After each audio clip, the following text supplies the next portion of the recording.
नियमितप्रमाणे आज सकाळी पण मनोहरराव वर्तमानपत्र वाचत होते. ते वर्तमानपत्र वाचत खरे होते, पण त्यांचं मन मात्र कशातच लागत नव्हतं. त्यांना खूप एकटं एकटं वाटत होतं. त्यांच्यासाठी एक एक क्षण खूप मुश्किलीने पुढे सरकत होता. नुकतेच ते निवृत्त झाले होते. त्यांनी त्यांच्या जीवनातला खूप मोठा वेळ नोकरीला समर्पित केला होता, पण त्यांनी त्यांच्या कुटुंबालाही कधी दुर्लक्षित केलं नव्हतं. ते त्यांनाही व्यवस्थित सांभाळत होते.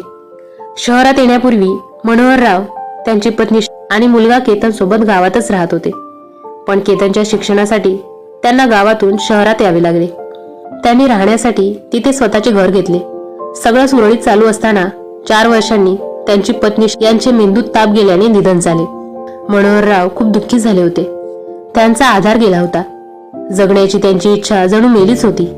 पण आपल्या मुलासाठी त्यांनी स्वतःला सांभाळलं आणि त्याचं संगोपन एकट्यानेच केलं. शिक्षण पूर्ण झाल्यानंतर केतनला नोकरीसाठी परदेशातून ऑफर आली होती. ही सुवर्ण संधी त्याला सोडायची नव्हती. परदेशात नोकरी करायचे हे त्याचं स्वप्न होतं. त्याच्या स्वप्नाची आता पूर्ती झाली होती. नोकरीसाठी तो परदेशात निघून गेला. जातेवेळी तो त्याच्या बाबांना तुम्हालाही लवकरच तिथे माझ्याजवळ बोलावून घेईल असं प्रॉमिस करून गेला होता. मनोहररावांना मुलांचा विरह सहन होत होता, पण त्यांनी त्यांच्या मनाला समजवलं होतं. काही दिवसानंतर आपण आपल्या मुलासोबतच नेहमीसाठी राहू अशा आशेने ते एकटे राहत होते. काही महिन्यांनी केतनने परदेशातील एका मुलीशी प्रेमविवाह केला आणि तो तिथे स्थायिक झाला. लग्नात केतनने त्याच्या बाबांना बोलावलं नव्हतं. याचं त्यांना खूप वाईट वाटलं होतं, पण काहीतरी झालं असेल म्हणून त्याला आपल्याला बोलावणं शक्य झालं नसेल असे म्हणून मनोहरराव स्वतःची समजूत काढत होते. त्याची नोकरी, त्याचा संसार यात तो सुखी होता. लग्ना अगोदर तो त्याच्या बाबांना नियमित फोन करून त्यांची विचारपूस करायचा, पण लग्नानंतर सगळं काही बदललं होतं. त्याने मनोहररावांना फोनच केला नव्हता आणि आज अचानक ते वर्तमानपत्र वाचत असताना फोनची बेल वाजली. त्यांनी लगेच रिसिव्हर उचलला तर पलीकडून आवाज आला, हॅलो, नमस्कार बाबा, मी केतन. मनोहररावांच्या डोळ्यात पाणी आलं होतं. आज बऱ्याच दिवसांनी त्यांनी त्यांच्या मुलाचा आवाज ऐकला होता. त्यांचं आनंदाने जणू भाणं सरपलं होतं. बाबा, हॅलो बाबा, बोला ना. केतनला काहीच रिप्लाय न मिळाल्यामुळे तो बोलत होता. मनोहरराव लगेच भानावर आले आणि म्हणाले, हो बोल बेटा, कसा आहेस? माझा नातू कसा आहे? सुनबाई कशी आहे? सगळे प्रश्न मनोहरराव पटापट विचारत होते. हो हो बाबा, अहो किती हे प्रश्न, आम्ही सर्व ठीक आहोत. आधी हे सांगा की तुमची तब्येत कशी आहे? केतन म्हणाला, मीही ठीक आहे केतन, आणि आता तुझा आवाज ऐकल्यावर तर अगदी ठणठणीत झालोय. मनोहरराव हसत म्हणाले. बाबा, केतन म्हणाला, हा बोल ना केतन, काय म्हणतोस? आज अचानक फोन केलास? इतक्या दिवसांनी तुला आज माझी आठवण आली का रे? मनोहरराव म्हणाले, काय सांगू बाबा तुम्हाला, या कामाच्या व्यापात इतका अडकून पडलोय की काहीच करायला वेळ मिळत नाही. तुम्हाला फोन करावा म्हणून रोज विचार करतो, पण नंतर कोणत्या ना कोणत्या कामात खूप व्यस्त होऊन जातो. जसं माझं प्रमोशन झालंय तसं व्याप पण वाढलाय. खूप व्याप आहे बाबा, खरंच. बरोबर बोललास केतन. अरे, पदोन्नती झाली की बरोबर जबाबदारी येतेच आणि सोबत खूप सारा व्याप घेऊन येते. बरं, ते सोड, काय म्हणत होतास ते तर सांग आता. बाबा म्हणाले, बाबा, मी म्हणत होतो की आता मला इथे चांगली नोकरी मिळाली आहे. शिवाय मी इथे सेटल पण झालोय आणि तुम्हाला केलेलं प्रॉमिस मला आता पूर्ण करायचंय. प्रॉमिस? बाबा म्हणाले, हो प्रॉमिस, तेच प्रॉमिस जे मी तुम्हाला केलं होतं इथे यायच्या आधी. तुम्हाला इथे घेऊन यायचं प्रॉमिस. आता तुम्ही पण इथे आमच्या सोबत राहा बाबा. आम्हाला इथे करमत नाही. मुलांनाही तुम्हाला लवकर भेटायचं आहे. स्नेहालाही तुमची सेवा करायची आहे. बाबा, आता तुम्ही लगेच या ना इथे आमच्या सगळ्यांजवळ, केतन म्हणाला. मनोहररावांना हे सगळं ऐकून गहिवरून आलं. त्यांनाही आता एकांत नकोसा झाला होता. त्यांनी लगेच होकार कळवला. ते खूप आनंदी झाले होते. पण बाबा, केतन म्हणाला. काय पण? बाबा म्हणाले, बाबा, मी तुम्हाला घ्यायला नाही येऊ शकत. खरं तर मलाच यायचं होतं बाबा, पण इथे कामाचा व्याप एवढा आहे की मला येताच येणार नाही. पण तुम्ही काळजी करू नका, मी तुमची यायची पूर्ण सोय करतो. तुमची तिकीट बुक करून देतो. तुम्ही फक्त विमानात बसून इथे या. केतन म्हणाला, काही हरकत नाही केतन, मी समजू शकतो. कामाचा व्याप वाढला की वेळ मिळत नाही. मी येईल बरोबर, तू काळजी करू नकोस. बाबा म्हणाले, धन्यवाद बाबा, तुम्ही मला समजून घेतलं. आता तुम्ही नेहमीसाठी इथेच येऊन राहा आणि आपलं तेथील घर आणि शेती विक्रीस काढून द्या. केतन म्हणाला. घर आणि शेती विकण्याबद्दल ऐकून मनोहररावांना थोडा धक्काच बसला. कारण त्यांच्या पत्नीच्या या घराशी खूप गोड आठवणी जोडल्या गेल्या होत्या. या घरातील प्रत्येक वस्तू त्यांनी स्वतःच्या हाताने सजवली होती. पण त्यांचा मुलगाही बरोबर बोलत आहे की आता या घरात कोण पळत येईल, म्हणून त्यांनी घर आणि शेती विकण्याचे मान्य केले. ठीक आहे केतन, मी पेपरमध्ये जाहिरात देतो. जसा सौदा होईल तुला कळवतो, बाबा म्हणाले. अहो बाबा, तुम्ही त्याची चिंता करू नका. माझ्या मित्राचे काका आहेत, त्यांना तिथेच घर आणि शेती घ्यायची आहे. माझं बोलणं झालं आहे. तुम्ही अजिबात काळजी करू नका. तुम्ही फक्त आता इथे येण्यासाठी तयारी करा. आम्ही तुमची वाट पाहतोय. तुम्ही परवाला विमानतळावर या.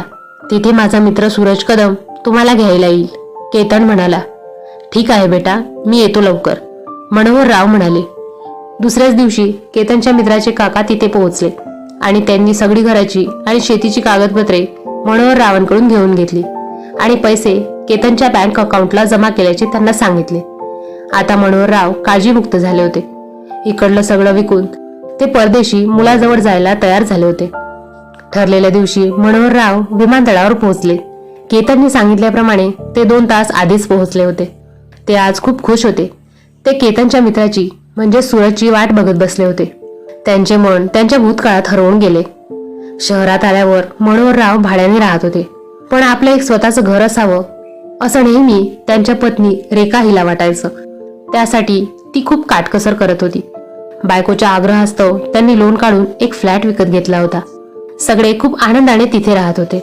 रेखाने खूप मेहनतीने घर सजवलं होतं, पण हा आनंद जास्त वेळ टिकला नाही.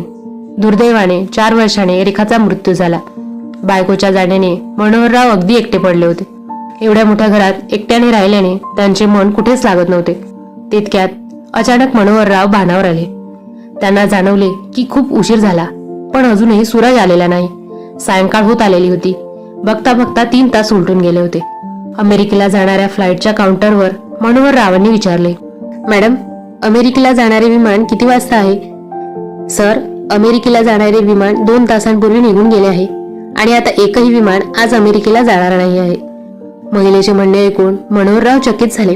त्यांना धक्काच बसला होता. त्यांनी लगेच केतनला फोन केला, पण फोन लागलाच नाही, कारण तो नंबर अस्तित्वात नाही असं सांगण्यात येत होतं. म्हणजे केतन खोटं बोलला? इतका मोठा विश्वासघात! मनोहररावांच्या पायाखालची जमीनच सरकली होती. ते खाली जमिनीवर कोसळले. केतन माझा मुलगा असं करू शकतो? तो त्याच्या जन्मदात्या बापासोबत असं कसं वागू शकतो? त्याला त्याच्या पायावर उभे राहण्यासाठी आम्ही किती कष्ट घेतले. त्याचे आयुष्य चांगले व्हावे म्हणून आम्ही आमच्या सुखाचा त्याग केला. तरी रेखा मला म्हणायची की आपण आपल्या म्हातारपणासाठी काहीतरी शिल्लक ठेवलं पाहिजे, पण मी तिचं काही ऐकलं नाही. एकुलता एक मुलगा म्हणून मी सगळं केलं त्याचं. तो एक खेळणी मागायचा तर मी त्याला 2 खेळणी आणून द्यायचो. त्याची परदेशात जाण्याची इच्छा होती, म्हणून मी इकडून तिकडून पैसे गोळा करण्यासाठी काय काय केलं माझं मलाच माहिती. किती लोकांसमोर हात पसरवले. माझ्या मुलाची परदेशात जाण्याची इच्छा ही पूर्ण करायचीच असा माझा निर्धार होता. खूपदा माझ्या या अट्टहासापायी माझ्या बहिणीशी माझं भांडण झालं. सुजाता नेहमी सांगत होती की जर पैसे नाहीत तर तू त्याला परदेशात का पाठवत आहेस? आपल्या देशात चांगले जॉब मिळत नाही का? इथे शिकून मुलांना नोकऱ्या मिळत नाहीत का? जितकी चादर तितकेच पाय पसरावे. पण मी तिचं ऐकलं नाही. तिने मला कोणतीही मदत करण्यास नकार दिला. त्या दिवशी मी मनात निश्चय केला होता की यापुढे मी माझ्या बहिणीच्या दारात पाय सुद्धा ठेवणार नाही आणि कोणतीही मदत मागणार नाही. आणि तेव्हापासून मी कधी तिच्याशी बोललो सुद्धा नाही. पण आज मला वाटतंय की ती काही चुकीचं बोलत नव्हती. ज्या मुलासाठी मी तिच्याशी भांडलो, आज त्यानेच मला रस्त्यावर आणलं. सुरक्षा कर्मचाऱ्याचा आवाज ऐकून मनोहरराव भानावर आले. जवळच असलेल्या बेंचचा आधार घेऊन ते उभे राहिले. त्यांना काहीच सुचत नव्हते. ते विचार करू लागले, देवा, मोठ्या संकटात आणून टाकलंस रे तू. आता मी कुठे जाऊ? कुणाकडे आधार मागू? माझ्याकडे आता माझं घरही राहिलं नाही. सुजाताशिवाय मला कुणीच नाही. मी तिच्याकडे जाऊ का? पण ती मला माफ करेल का? मी तिची माफी मागेल. शेवटी तिच्याशिवाय मला आता आहेच तरी कोण? मनोहरराव अत्यंत दुःखी मनाने विमानतळाच्या बाहेर आले आणि त्यांनी बस पकडण्यासाठी बस स्टॉप गाठले. 1 तासात ते सुजाताच्या घरी पोहोचले. दारावरची बेल वाजली तेव्हा तिच्या मुलीने श्वेताने दार उघडले. समोर मामाला बघताच ती खूप आनंदी झाली होती. तिने लगेच तिच्या आईला हाक दिली. आई, अगं आई, हे बघ कोण आले. श्वेता म्हणाली, अगं हो हो, आले आले. कोण आले ग? सुजाता दाराजवळ येत म्हणाली. समोर भावाला एवढ्या वर्षांनी बघितल्याबरोबर तिच्या डोळ्यात पाणी आलं. तिने लगेच भावाला मिठी मारली. दादा, किती दिवसांनी आलास रे. आणि ती रडू लागली. मनोहररावांना पण अश्रू अनावर झाले आणि दोघेही भाऊ बहीण रडू लागले. सुजाता, सुजाता, मला माफ कर ग, माझं चुकलं, मला माफ कर. मनोहरराव म्हणाले. नाही दादा, नाही, असं बोलू नकोस. तू आलास हेच खूप आहे रे माझ्यासाठी. बहिणीचे हे बोल ऐकताच मनोहरराव ढसाढसा रडू लागले. अगं, तुझं ऐकलं असतं तर आज मी अशा अवस्थेत नसतो, मनोहरराव रडत रडत म्हणाले. तेवढ्या सुजाता थबकली. काय झालं दादा, मला सांग, काय झालं? सुजाता विचारत होती, पण मनोहरराव मात्र खूप रडत होते. श्वेता, पाणी आण ग लवकर, सुजाता म्हणाली आणि ती मनोहररावांना घरात घेऊन आली. त्यांना पाणी देत श्वेता म्हणाली, मामा, अहो रडू नका, शांत व्हा. आता तुम्ही तुमच्या बहिणीजवळ आहात, आता काळजी करू नका. मनोहररावांनी दीर्घ श्वास घेतला, थोडे पाणी प्यायले. दादा, आता मला सांग पाहू काय झालं ते, सुजाता म्हणाली. मनोहरराव रडक्या स्वरात म्हणाले. सुजाता, अगं काय सांगू तुला, या वयात येऊन माझ्या मुलाने माझीच फसवणूक केली. असा दिवस मला पाहावा लागेल याचा मी स्वप्नातही विचार केला नव्हता. जिथे मला सगळीकडे फक्त अंधार दिसत आहे. मला काही समजले नाही दादा, नेमकं काय झालं सांग ना. तुझी अवस्था पाहून आधीच माझ्या मनात एकाच वेळी अनेक प्रश्न निर्माण होत आहेत, सुजाता म्हणाली. मनोहररावांनी त्यांना संपूर्ण घटना सांगितली. सगळं ऐकून सुजाताच्या पायाखालची जमीनच सरकली. केतन असं करेल वाटत नव्हतं रे दादा. ज्याच्यासाठी तू एवढं केलंस त्याने बदल्यात तुला फसवणूक दिली. मुलं म्हातारपणाचा आसरा असतात म्हणे, आणि याने तर तुझा आसराच हिसकावून घेतला.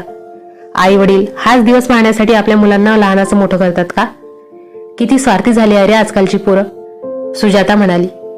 सुजाता, अगं आता काय करावे मला काहीच सुचत नाही. या वयात मी नोकरीसाठी कुठे जाऊही शकत नाही. त्यापेक्षा मला एखाद्या वृद्धाश्रमात पाठवून दिले तर बरे होईल. हे तू काय बोलत आहेस दादा? स्वाभिमानाने डोकं उंच करून जगणारा माझा दादा आज वृद्धाश्रमात जाण्याबद्दल बोलतोय?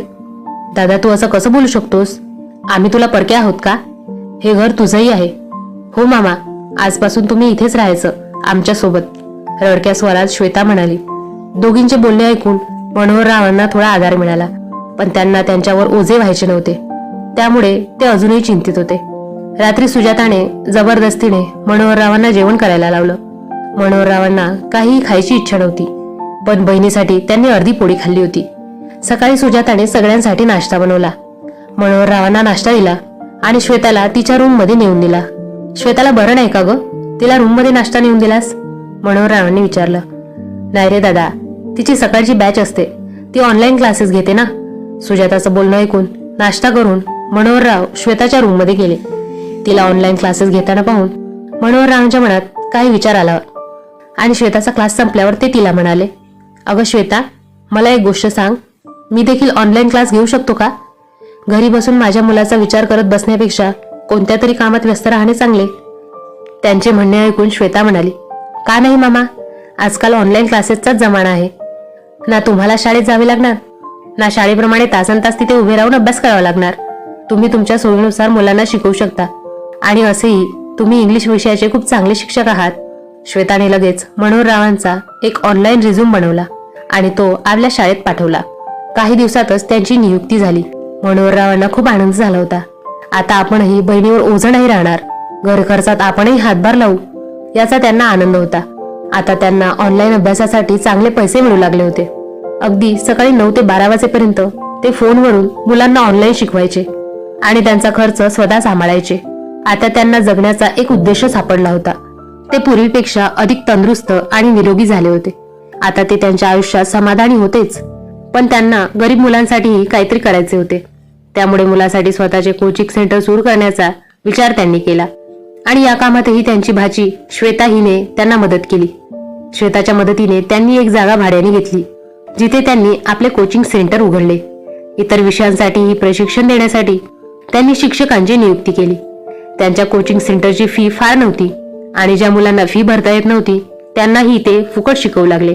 त्यामुळे त्यांच्या कोचिंग सेंटरची लोकप्रियता वाढू लागली. मनोहरराव यांची लोकप्रियता आणि काम करण्याची वृत्ती पाहून काही स्वयंसेवी संस्थांनीही त्यांना मदत केली आणि त्यांच्या कोचिंग सेंटरसाठी मोठी जागा उपलब्ध करून दिली. अवघ्या वर्षभरातच त्यांच्या कोचिंग सेंटरने एका मोठ्या संस्थेचे रूप धारण केले. पण म्हणतात ना, आपल्या कर्माचे फळ मिळाल्याशिवाय राहत नाही. आज नाही तर उद्या, या जन्मात किंवा पुढच्या जन्मात. केतनने त्याच्या वडिलांशी विश्वासघात केला होता, मग तो तरी फळ मिळण्यापासून कसा वाचू शकला असता?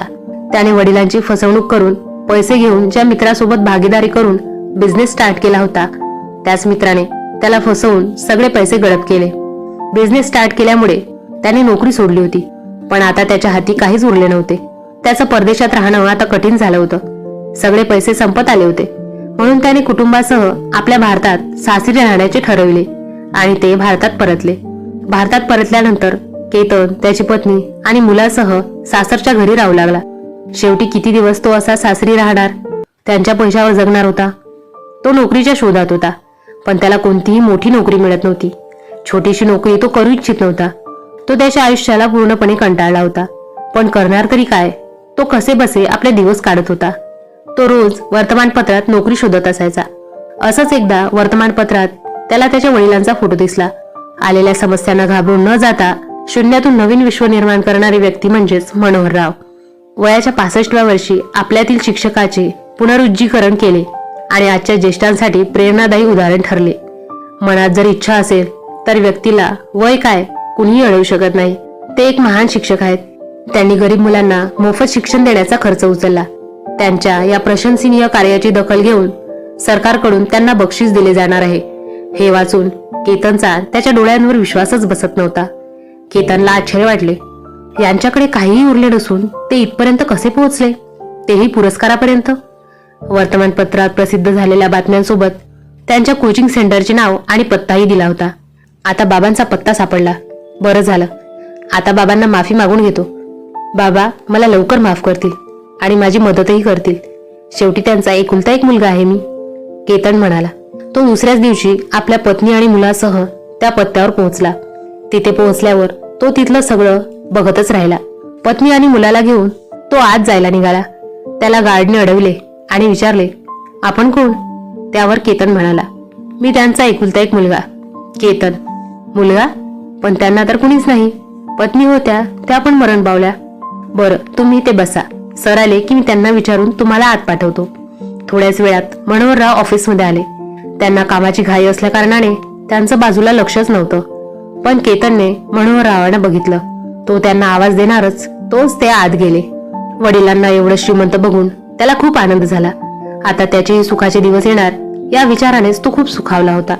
गार्डने आतमध्ये जाऊन मनोहररावांना आपल्याला कोणीतरी भेटायला आल्याचं कळवलं. मनोहररावांनी त्यांना आत बोलवायला सांगितलं. पत्नी मुलासह केतन आतमध्ये गेला. बाबा, केतन म्हणाला. लगेच कामात व्यस्त असलेल्या मनोहररावांनी वर बघितलं. त्यांना केतन दिसताच त्यांना आश्चर्यच झालं. तो लगेच मनोहररावांच्या पाया पडायला गेला आणि त्यांचे पाय धरून म्हणाला, बाबा मला माफ करा, मी चुकलो. माझ्याकडून खूप मोठी चूक झाली. पैशापायी मी जन्मदात्या बापाला फसवलं. माझ्या इतकं वाईट या जगात कुणी नसू शकतं. मी खूप नालायक मुलगा आहे बाबा. मी फसवणूक करून तुमचे घर विकले, तुम्हाला एकटे सोडले, परंतु देवाने मला त्याची खूप मोठी शिक्षा दिली आहे. माझी खूप फसवणूक झाली आहे बाबा. मी रस्त्यावर आलोय बाबा. आता मला फक्त तुमचाच आधार आहे. बाबा मला माफ करा, मला माफ करा बाबा. केतन रडत रडत बोलत होता. आपल्या मुलाचे बोलणे ऐकून मनोहररावांना गहिवरून आलं होतं. पण स्वतःला सावरत एकही आसू न गाळता ते केतनला म्हणाले, मिस्टर केतन, देवाच्या काठीला आवाज नसतो हे तुम्ही कदाचित विसरलात. पण जेव्हा तो मार पडतो ना, तेव्हा माणसाला कुठेही जागा राहत नाही.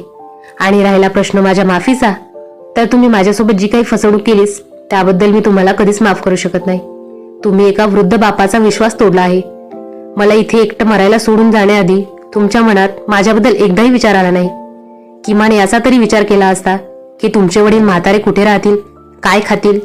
एकीकडे तुम्ही आहात तर दुसरीकडे सुजाताची मुलगी श्वेता, जिला वडील नाही तरी ती आईची चांगली काळजी घेते. तेव्हा त्यांची सून डोळ्यात पाणी आणत म्हणाली, बाबा जे काही झाले ते झाले. आता ते तर आपण बदलू शकत नाही. पण आम्ही किती संकटातून जात आहोत हे तुम्हाला माहित नाही. आम्ही एक एक पैशांसाठी हतबल झालो आहोत बाबा. आता मुलांच्या शिक्षणाचाही खर्च आहे. तुम्हीच सांगा आम्ही कसे जगायचे. बाबा जर तुम्ही आम्हाला काही मदत केली तर. केतनने विचारताच मनोहरराव स्पष्ट शब्दात म्हणाले, माझी एकदा तुमच्याकडून फसवणूक झाली आहे. यापेक्षा जास्त फसवणूक सहन करण्याची ताकद आता माझ्यात नाही. तुम्हाला जे करायचे आहे ते करा. पण जे काही पैसे मी कमावतो ते मी स्वतः कमावतो. त्या पैशातून मी तुम्हाला एकही पैसा देणार नाही. जर मी हे सगळं म्हातारपणात मिळवू शकतो तर तुमचं अजून वयच काय आहे. स्वतः पैसे कमवा आणि तुमचे आयुष्य कसे जगायचे ते स्वतःच ठरवा. पण माझ्याकडून अपेक्षा ठेवून माझ्याकडे पुन्हा कधीही येऊ नका. माझी क्लासेस घ्यायची वेळ झाली आहे, मी जातो. मुलगा आणि सून दोघेही वडिलांकडे हैराण होऊन पाहतच राहिले. ते दोघेही पुढे काही बोलणार त्याआधीच मनोहरराव उठून आपल्या क्लासेससाठी निघून गेले होते.